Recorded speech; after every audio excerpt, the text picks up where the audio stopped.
मेरे प्यारे भाइयों और बहनों, आप सभी को 2022 की बहुत बहुत शुभकामनाएं।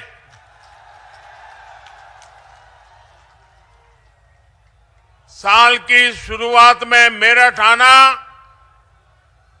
अपने आप में मेरे लिए बहुत अहम है। भारत के इतिहास में मेरठ का स्थान सिर्फ एक शहर का नहीं है, बल्कि मेरठ हमारी संस्कृति, हमारे सामर्थ्य का भी महत्वपूर्ण केंद्र है। रामायण और महाभारत काल से लेकर जैन तीर्थंकरों और पंच प्यारों में से एक भाई धर्मसिंह तक मेरठ ने देश की आस्था को ऊर्जावान किया है।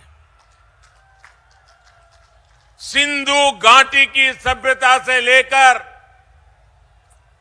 देश के पहले स्वतंत्रता संग्राम तक इस क्षेत्र ने दुनिया को दिखाया है कि भारत का सामर्थ्य क्या होता है। 1857 में बाबा ओगडनाथ मंदिर और वहीं से आजादी की जो ललकार उठी, दिल्ली कूच का आह्वान हुआ, उसने गुलामी की अंधेरी सुरंग में देश को नई रोशनी दिखा दी। क्रांति की इसी प्रेरणा से आगे बढ़ते हुए हम आजाद हुए और आज गर्व से अपनी आजादी का अमृत महोत्सव मना रहे हैं। मेरा सौभाग्य है कि यहां आने से पहले मुझे बाबा ओगडनाथ मंदिर जाने का अवसर मिला। मैं अमर जवान ज्योति भी गया। स्वतंत्रता संग्राम संग्रहालय में उस अनुभूति को महसूस किया जो देश की आजादी के लिए कुछ कर गुजरने वालों की दिलों में एक लालायित थी। भाइयों और बहनों, मेरठ और आसपास के इस क्षेत्र ने स्वतंत्र भारत को भी नई दिशा देने में महत्वपूर्ण योगदान दिया है। राष्ट्र रक्षा के लिए सीमा पर बलिदान हो या फिर खेल के मैदान में राष्ट्र के लिए सम्मान, राष्ट्रभक्ति की अलख को इस क्षेत्र ने सदा सर्वदा प्रज्वलित रखा है। नूरपुर मड़ैया ने चौधरी चरण सिंह जी के रूप में देश को एक विजनरी नेतृत्व भी दिया। मैं इस प्रेरणा स्थली का वंदन करता हूं, मेरठ और क्षेत्र के लोगों का अभिनंदन करता हूं। भाइयों और बहनों, मेरठ देश की एक और महान संतान मेजर ध्यानचंद जी की भी कर्मस्थली रहा है। कुछ महीने पहले केंद्र सरकार ने देश के सबसे बड़े खेल पुरस्कार का नाम दद्दा के नाम पर कर दिया। आज मेरठ की स्पोर्ट्स यूनिवर्सिटी मेजर ध्यानचंद जी को समर्पित की जा रही है। और जब इस यूनिवर्सिटी का नाम मेजर ध्यानचंद जी से जुड़ जाता है तो उनका पराक्रम तो प्रेरणा देता ही है, लेकिन उनके नाम में भी एक संदेश है। उनके नाम में जो शब्द है ध्यान, बिना ध्यान केंद्रित किए, बिना फोकस एक्टिविटी किए कभी भी सफलता नहीं मिलती है।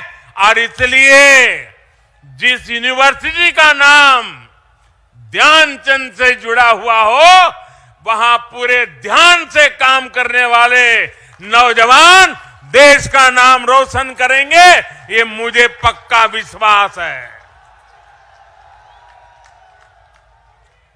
मैं उत्तर प्रदेश के नौजवानों को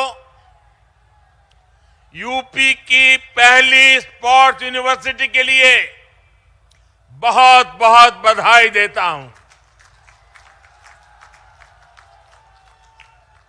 700 करोड़ रुपए की लागत से बनने वाली ये आधुनिक यूनिवर्सिटी दुनिया की श्रेष्ठ स्पोर्ट्स यूनिवर्सिटी में से एक होगी।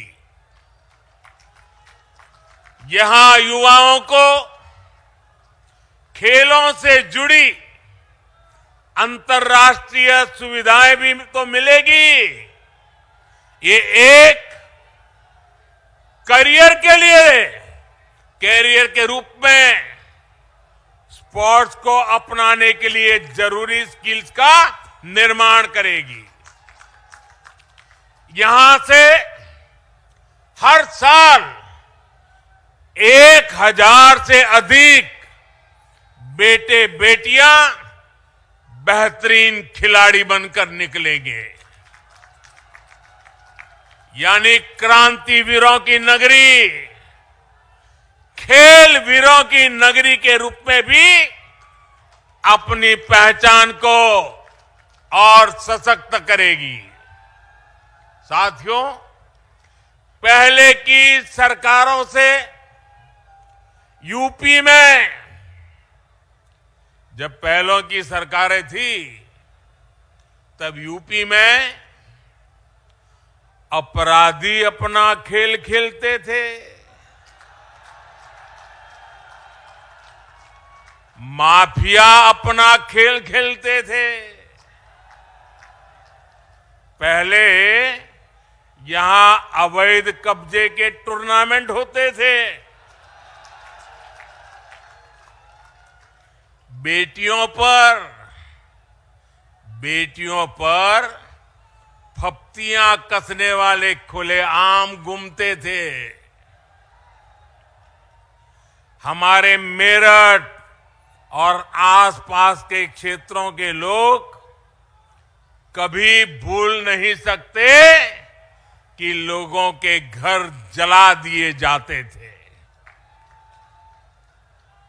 और पहले की सरकार अपने खेल में लगी रहती थी। पहले की सरकारों के खेल का ही नतीजा था कि लोग अपना पुश्तैनी घर छोड़कर पलायन के लिए मजबूर हो गए थे। अब योगी जी की सरकार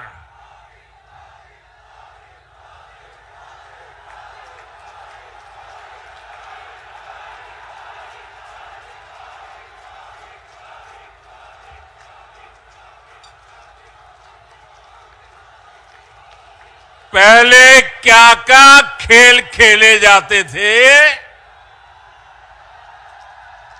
अब योगी जी की सरकार ऐसे अपराधियों के साथ जेल जेल खेल रही है।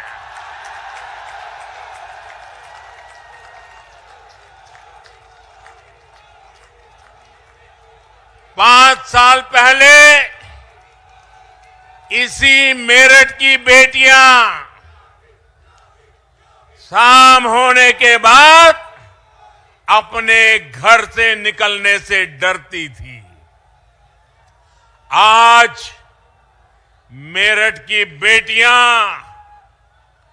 पूरे देश का नाम रोशन कर रही है। यहां मेरठ के सोतीगंज बाजार में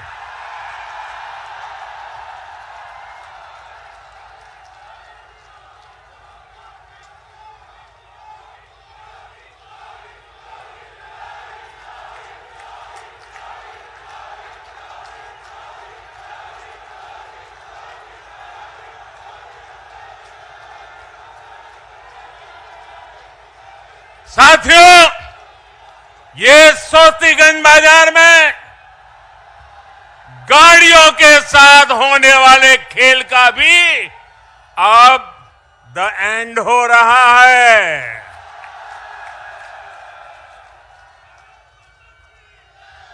अब यूपी में असली खेल को बढ़ावा मिल रहा है। यूपी के युवाओं को खेल की दुनिया में छा जाने का मौका मिल रहा है। साथियों, हमारे यहां कहा जाता है, महाजनों येन गताः स पंथाः, अर्थात जिस पथ पर महान जन, महान विभूतियां चले, वही हमारा पथ है। लेकिन अब हिंदुस्तान बदल चुका है। अब हम 21वीं सदी में हैं और इस 21वीं सदी के नए भारत में सबसे बड़ा दायित्व हमारे युवाओं के पास ही है। और इसलिए अब मंत्र बदल गया है। 21वीं सदी का तो मंत्र है, युवा जनों येन गताः स पंथाः। जिस मार्ग पर युवा चल दे, वही मार्ग देश का मार्ग है। जिधर युवाओं के कदम बढ़ जाए, मंजिल अपने आप चरण चूमने लग जाती है। युवा नए भारत का कर्णधार भी है। युवा नए भारत का विस्तार भी है। युवा नए भारत का नियंता भी है और युवा नए भारत का नेतृत्व करता भी है। हमारे आज के युवाओं के पास प्राचीनता की विरासत भी है, आधुनिकता का बोध भी है। और इसलिए जिधर युवा चलेगा, उधर भारत भी चलेगा। और जिधर भारत चलेगा, जिधर भारत चलेगा, उधर ही अब दुनिया चलने वाली है।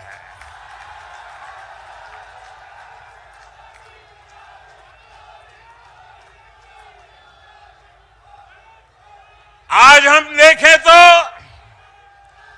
साइंस से लेकर साहित्य तक, स्टार्टअप से लेकर स्पोर्ट्स तक, हर तरफ भारत के युवा ही छाए हुए हैं। भाइयों और बहनों, खेल की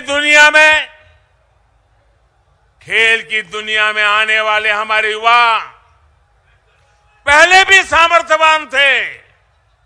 उनकी मेहनत में पहले भी कोई कमी नहीं थी। हमारे देश में खेल संस्कृति भी बहुत समृद्ध रही है। हमारे गांवों में हर उत्सव, हर त्योहार में खेल एक अहम हिस्सा रहता है। मेरठ में होने वाले दंगल और उसमें जो घी के पीपे और लड्डुओं की जीत का पुरस्कार मिलता है, उस स्वाद के लिए किसका मन मैदान में उतरने के लिए ना हो। लेकिन ये भी सही है कि पहले की सरकार की नीतियों की वजह से खेल और खिलाड़ियों को उनकी तरफ देखने का नजरिया बहुत अलग रहा।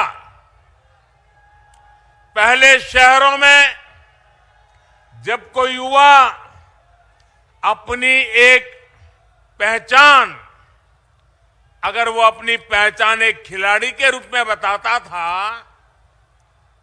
अगर वो कहता था कि मैं खिलाड़ी हूं, मैं फलाना खेल खेलता हूं, मैं उस खेल में आगे बढ़ा हूं, तो सामने वाले क्या पूछते थे मालूम है? सामने वाले पूछते थे, अरे बेटे खेलते हो ये तो ठीक है, लेकिन काम क्या करते हो? यानी खेल की कोई इज्जत ही नहीं मानी जाती थी। गांव में यदि कोई खुद को खिलाड़ी बताता तो लोग कहते थे, चलो फौज या पुलिस में नौकरी के लिए खेल रहा होगा। यानी खेलों के प्रति सोच और समझ का दायरा बहुत सीमित हो गया था। पहले की सरकारों ने युवाओं के इस सामर्थ्य को महत्व नहीं दिया। ये सरकारों का दायित्व था कि समाज में खेल के प्रति जो सोच है, उसे खेल को, उस सोच को बदल करके खेल को बाहर निकालना बहुत जरूरी है। लेकिन हुआ उल्टा। ज्यादातर खेलों के प्रति देश में बेरुखी बढ़ती गई। परिणाम ये हुआ कि जिस हॉकी में गुलामी के कालखंड में भी मेजर ध्यानचंद जी जैसी प्रतिभाओं ने देश को गौरव दिलाया, उसमें भी मेडल के लिए हमें दशकों का इंतजार करना पड़ा। दुनिया की हॉकी प्राकृतिक मैदान से एस्ट्रो टर्फ की तरफ बढ़ गई, लेकिन हम वहीं के वहीं रह गए। जब तक हम जागे तब तक बहुत देर हो चुकी थी। ऊपर से ट्रेनिंग से लेकर टीम सिलेक्शन तक हर स्तर पर भाई भतीजावाद, बिरादरी का खेल, भ्रष्टाचार का खेल, लगातार हर कदम पर भेदभाव और पारदर्शिता का तो नामो निशान नहीं।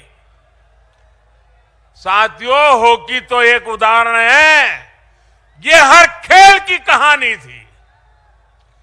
बदलती टेक्नोलॉजी, बदलती डिमांड, बदलती स्किल्स के लिए देश में पहले की सरकारें बेहतरीन इकोसिस्टम तैयार ही नहीं कर पाई। साथियों, देश के युवाओं का जो असीम टैलेंट था, वो सरकारी बेरुखी के कारण बंदिशों में जकड़ा हुआ था। 2014 के बाद उसे जकड़ने से बाहर निकालने के लिए उस जकड़ में से बाहर निकालने के लिए हमने हर स्तर पर रिफॉर्म किए। खिलाड़ियों के सामर्थ्य को बढ़ाने के लिए हमारी सरकार ने अपने खिलाड़ियों को 4 शस्त्र दिए हैं। खिलाड़ियों को चाहिए संसाधन, खिलाड़ियों को चाहिए ट्रेनिंग की आधुनिक सुविधा, खिलाड़ियों को चाहिए अंतर्राष्ट्रीय एक्सपोजर, खिलाड़ियों को चाहिए चयन में पारदर्शिता। हमारी सरकार ने बीते वर्षों में भारत के खिलाड़ियों को ये 4 शस्त्र जरूर मिले, इसे सर्वोच्च प्राथमिकता दी है। हमने स्पोर्ट्स को युवाओं की फिटनेस और युवाओं के रोजगार, स्वरोजगार, उनकी कैरियर से जोड़ा है। टारगेट ओलंपिक पोडियम स्कीम यानी टॉप्स, ऐसा ही एक प्रयास रहा है। आज सरकार देश के शीर्ष खिलाड़ियों को उनके खाने पीने, फिटनेस से लेकर ट्रेनिंग तक लाखों करोड़ों रुपयों की मदद दे रही है। खेलो इंडिया अभियान के माध्यम से आज बहुत कम उम्र में ही देश के कोने कोने में टैलेंट की पहचान की जा रही है। ऐसे खिलाड़ियों को इंटरनेशनल लेवल का एथलीट बनाने के लिए उनकी हर संभव मदद की जा रही है। इन्हीं प्रयासों की वजह से आज जब भारत का खिलाड़ी अंतर्राष्ट्रीय मैदान पर उतरता है तो फिर उसका प्रदर्शन दुनिया भी सराहती है, देखती है। पिछले साल हमने ओलंपिक में देखा, हमने पैरा ओलंपिक में देखा, जो इतिहास में पहले कभी नहीं हुआ, वो पिछले ओलंपिक में मेरे देश के वीर बेटे बेटियों ने करके दिखाया। मेडल की ऐसी जड़ी लगा दी कि पूरा देश कह उठा, एक स्वर से देश बोल उठा, खेल के मैदान में भारत का उदय हो गया है। भाइयों और बहनों, आज हम देख रहे हैं कि उत्तर प्रदेश, उत्तराखंड के अनेक छोटे छोटे गांवों, कस्बों से, सामान्य परिवारों से बेटे बेटियां भारत का प्रतिनिधित्व कर रहे हैं। ऐसे खेलों में भी हमारी बेटे बेटियां आगे आ रही हैं, जिनमें पहले संसाधन संपन्न परिवार के युवा ही हिस्सा ले पाते थे। इसी क्षेत्र के अनेक खिलाड़ियों ने ओलंपिक्स और पैरालंपिक्स में देश का प्रतिनिधित्व किया है। सरकार गांव-गांव में जो आधुनिक स्पोर्ट्स इंफ्रास्ट्रक्चर निर्माण कर रही है, उसका ही ये परिणाम है। पहले बेहतर स्टेडियम सिर्फ बड़े शहरों में भी उपलब्ध थे, आज गांव के पास ही खिलाड़ियों के ये सुविधा दी जा रही है। साथियों, हम जब भी एक नई कार्य संस्कृति को बढ़ाने का प्रयास करते हैं तो इसके लिए 3 चीजें जरूरी होती है: सानिध्य, सोच और संसाधन। खेलों से हमारा सानिध्य सदियों पुराना रहा है, लेकिन खेल की संस्कृति पैदा करने के लिए खेलों से हमारे पुराने संबंध से ही काम नहीं चलेगा। हमें इसके लिए एक नई सोच भी चाहिए। देश में खेलों के लिए जरूरी है कि हमारे युवाओं में खेलों को लेकर विश्वास पैदा हो, खेल को अपना प्रोफेशन बनाने का हौसला बढ़े। और यही मेरा संकल्प भी है और ये मेरा सपना भी है। मैं चाहता हूं कि जिस तरह दूसरे प्रोफेशंस में से ही हमारे युवा स्पोर्ट्स को भी देखें, हमें ये भी समझना होगा कि जो कोई स्पोर्ट्स में जाएगा वो वर्ल्ड नंबर 1 बनेगा, ये जरूरी नहीं है। अरे देश में जब स्पोर्ट्स इकोसिस्टम तैयार होता है तो स्पोर्ट्स मैनेजमेंट से लेकर स्पोर्ट्स राइटिंग और स्पोर्ट्स साइकोलॉजी तक स्पोर्ट्स से जुड़ी कितनी ही संभावनाएं खड़ी हो जाती है। धीरे धीरे समाज में ये विश्वास पैदा होता है कि युवाओं को स्पोर्ट्स की तरफ जाना एक सही निर्णय है। इस तरह का इकोसिस्टम तैयार करने के लिए जरूरत होती है संसाधनों की।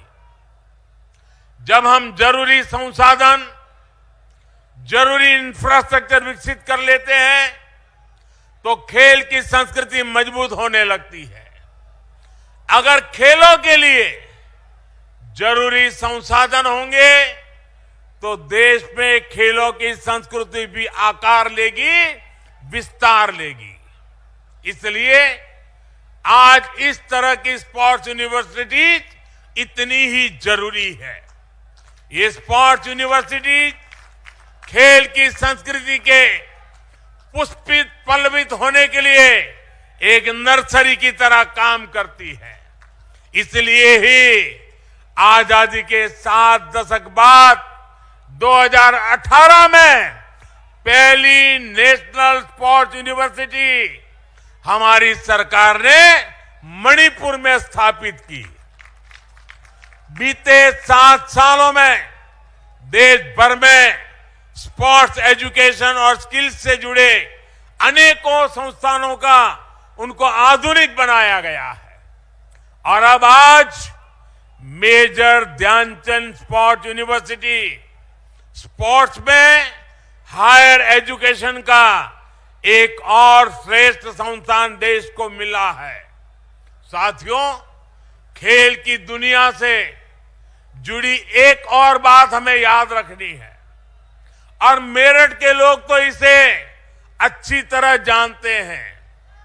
खेल से जुड़ी सर्विस और सामान का वैश्विक बाजार लाखों करोड़ रुपए का है। यहां मेरठ से ही अभी 100 से अधिक देशों को स्पोर्ट्स का सामान निर्यात होता है। मेरठ लोकल के लिए वोकल तो है ही, लोकल को ग्लोबल भी बना रहा है।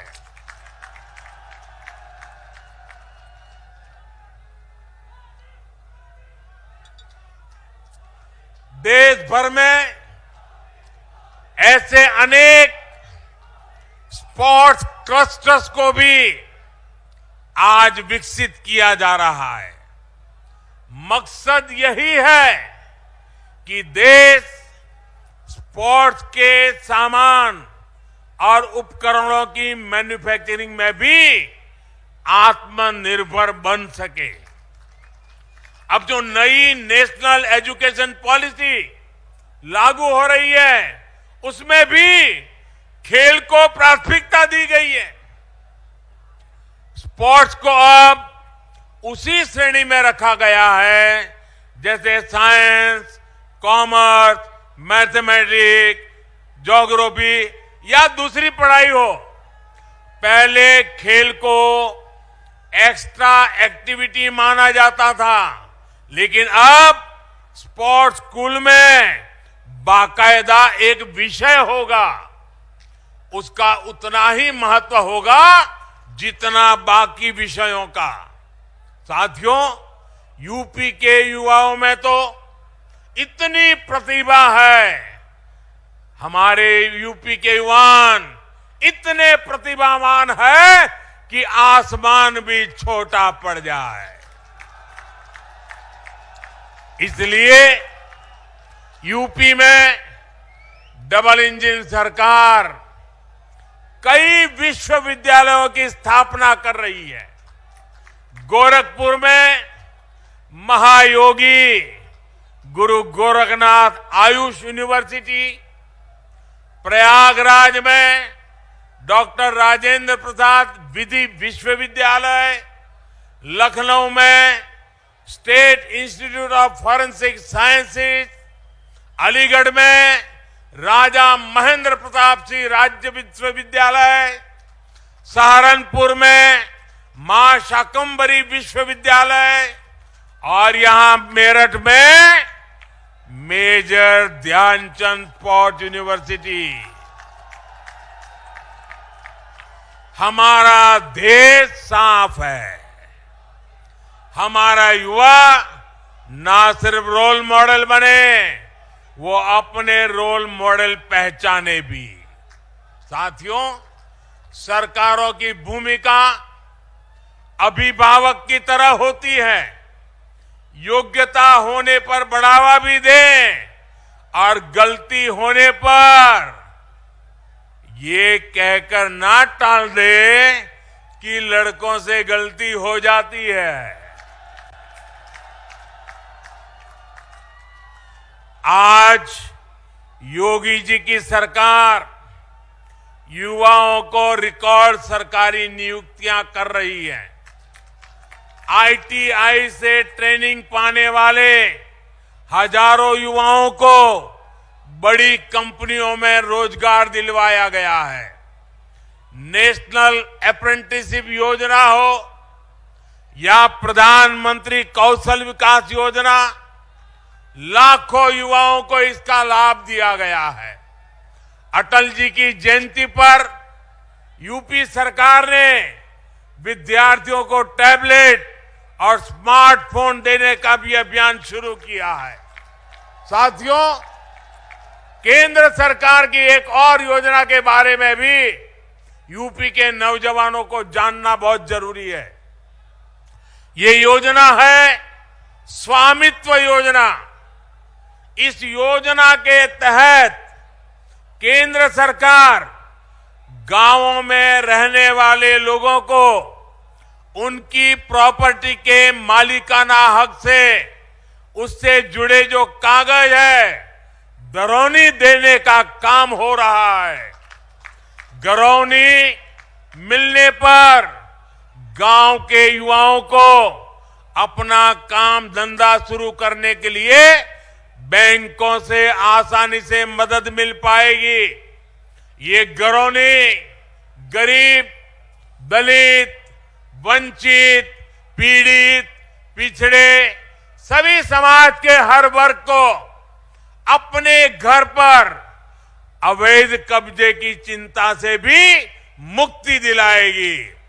मुझे खुशी है कि स्वामित्व योजना को योगी जी की सरकार बहुत तेजी से आगे बढ़ा रही है। यूपी के 75 जिलों में 23 लाख से अधिक घरौनी दी जा चुकी है। चुनाव के बाद योगी जी की सरकार इसी अभियान को और तेज करेगी। भाइयों और बहनों, इस क्षेत्र के ज्यादातर युवा ग्रामीण इलाकों में रहते हैं। ग्रामीण अर्थव्यवस्था को मजबूत बनाने के लिए हमारी सरकार निरंतर काम कर रही है। प्रधानमंत्री किसान सम्मान निधि के माध्यम से कल ही यूपी के लाखों किसानों के बैंक खातों में करोड़ों रुपए ट्रांसफर किए गए हैं। इसका बहुत बड़ा लाभ इस क्षेत्र के छोटे किसानों को भी हो रहा है। साथियों, जो पहले सत्ता में थे उन्होंने आपको गन्ने का मूल्य किस्तों में तरसा तरसा कर दिया।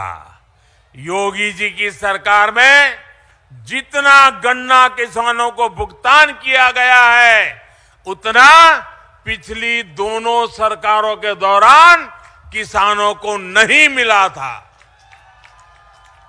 पहले की सरकारों में चीनी मिलें कोड़ियों के भाव बेची जाती थी, मुझसे ज्यादा आप जानते हैं। जानते कि नहीं जानते हैं? चीनी मिलें बेची गई कि नहीं बेची गई? भ्रष्टाचार हुआ कि नहीं हुआ?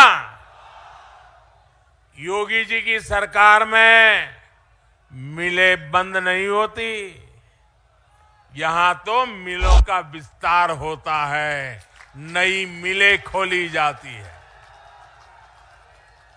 अब यूपी गन्ने से बनने वाले इथेनॉल के उत्पादन में भी तेजी से आगे बढ़ रहा है। बीते 4.5 साल में लगभग 12,000 करोड़ रुपए का इथेनॉल यूपी से खरीदा गया है। 12,000 करोड़ रुपए का इथेनॉल। सरकार कृषि इंफ्रास्ट्रक्चर और फूड प्रोसेसिंग ऐसे उद्योगों को भी तेजी से विस्तार दे रही है। आज ग्रामीण इंफ्रास्ट्रक्चर पर, भंडारण की व्यवस्था बनाने पर, कोल्ड स्टोरेज पर 1 लाख करोड़ रुपए खर्च किए जा रहे हैं। भाइयों बहनों, डबल इंजन की सरकार युवाओं के सामर्थ्य के साथ ही इस क्षेत्र के सामर्थ्य को भी बढ़ाने के लिए काम कर रही है। मेरठ का रेवड़ी गजक, हैंडलूम, ब्रास बैंड, आभूषण, ऐसे कारोबार यहां की शान है। मेरठ मुजफ्फरनगर में छोटे और लघु उद्योगों का और विस्तार हो, यहां बड़े उद्योगों का मजबूत आधार बने, यहां के कृषि उत्पादों, यहां की उपज को नए बाजार मिले, इसके लिए भी आज अनेक विध प्रयास किए जा रहे हैं। इसलिए इस क्षेत्र को देश का सबसे आधुनिक और सबसे कनेक्टेड रीजन बनाने के लिए काम हो रहा है। दिल्ली मेरठ एक्सप्रेसवे की वजह से दिल्ली अब 1 घंटे की दूरी पर रह गई है। अभी कुछ दिन पहले ही जो गंगा एक्सप्रेसवे का काम शुरू हुआ है, वो भी मेरठ से ही शुरू होगा। ये मेरठ की कनेक्टिविटी यूपी के दूसरे शहरों से और संबंधों को, व्यवहार को आसान बनाने में काम करेगी। देश का पहला regional rapid rail transit system भी मेरठ को राजधानी से जोड़ रहा है। मेरठ देश का पहला ऐसा शहर होगा जहां मेट्रो और हाई स्पीड रैपिड रेल एक साथ दौड़ेगी। मेरठ का आईटी पार्क, जो पहले की सरकार की सिर्फ घोषणा बनकर रह गया था, उसका भी लोकार्पण हो चुका है। साथियों, यही double benefit, double speed, double engine की सरकार की पहचान है। इस पहचान को और सशक्त करना है। भाइयों, मेरे मेरठ के और पश्चिमी उत्तर प्रदेश के लोग जानते हैं कि आप उधर हाथ लंबा करोगे तो लखनऊ में योगी जी, और इधर हाथ लंबा करोगे तो दिल्ली में मैं हूं आपके लिए।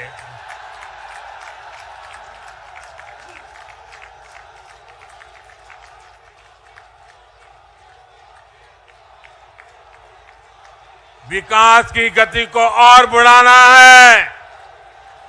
नए साल में हम नए जोश के साथ आगे बढ़ेंगे।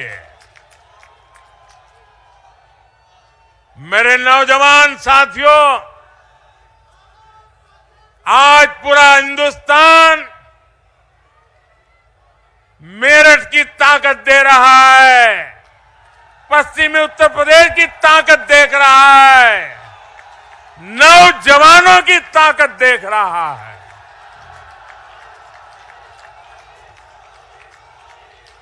ये ताकत देश की ताकत है और इस ताकत को और बढ़ावा देने के लिए एक नए विश्वास के साथ एक बार फिर आपको मेजर ध्यानचंद स्पोर्ट्स यूनिवर्सिटी के लिए बहुत बहुत बधाई।